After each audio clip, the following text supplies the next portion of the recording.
couldn't find my apron, but I found my wife's apron. Check this out. Yeah. Nice. Let's make some curry. So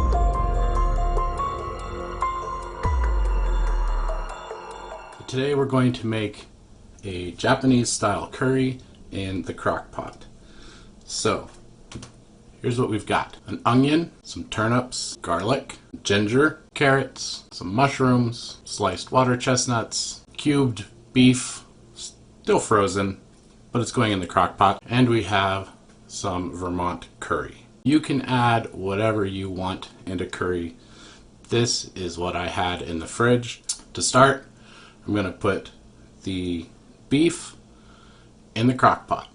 Next step, I'm going to take this onion and the mushrooms, the garlic and the ginger. I'm going to saute them in a frying pan. Since it's going in a crock pot, this isn't really necessary, but I just think it tastes a little better in the end. So let's get this onion all chopped up. There we go. Get this all going right over there. Okay, got that all cooking over there. I am going to get the turnips and carrots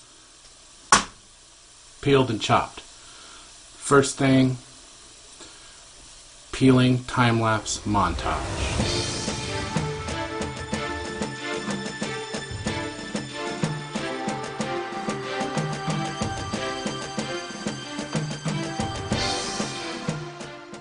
Got it all peeled. Now let's chop it up.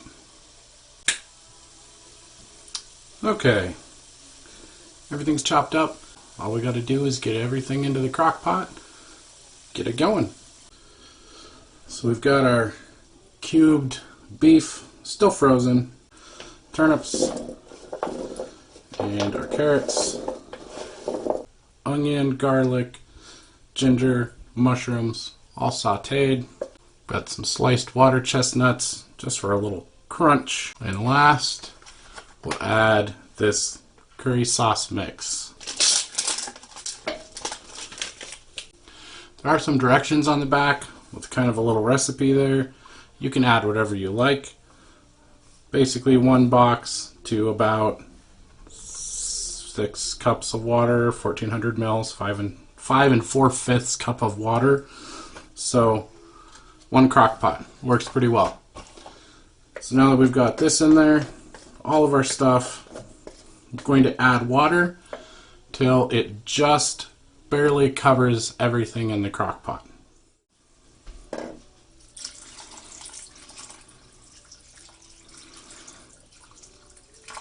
Some of the turnips and mushrooms float, so it doesn't look like they're covered. But there's just enough water in there for everything to be covered. We're just going to slap a lid on this and turn this on high for about 5 hours, 6 hours. I do this at lunchtime, leave it go till dinner time. Turns out perfect. 5 hours later. So this Vermont curry, you can find sometimes in like an Asian food store if you have one near you.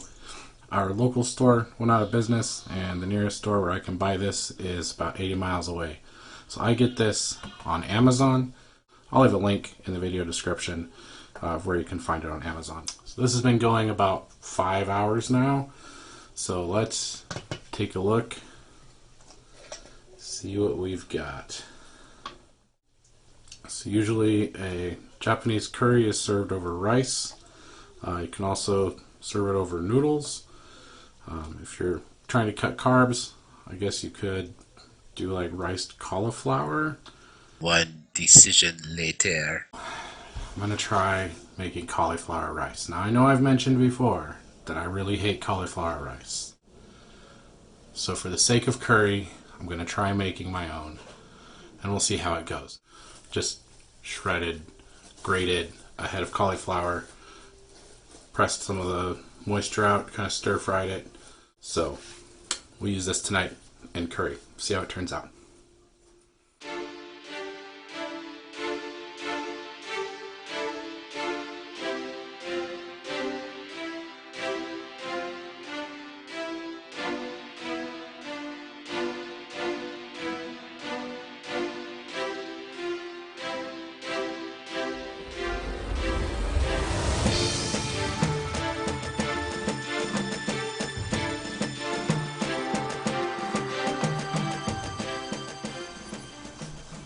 Alright, so curry was delicious.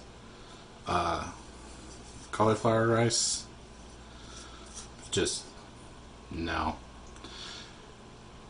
If you don't want the carbs, just don't eat the rice. This just tasted like we added mashed cauliflower to our curry, which would have been less work just to add cauliflower to the crock pot. Thanks for watching. Leave me a comment. Let me know what sort of terrible things riced cauliflower has done to you. If you like this video and you want to see other videos, check out the rest of the channel. Hit that subscribe button if you want to know when I post new things here at Factor 85 Labs.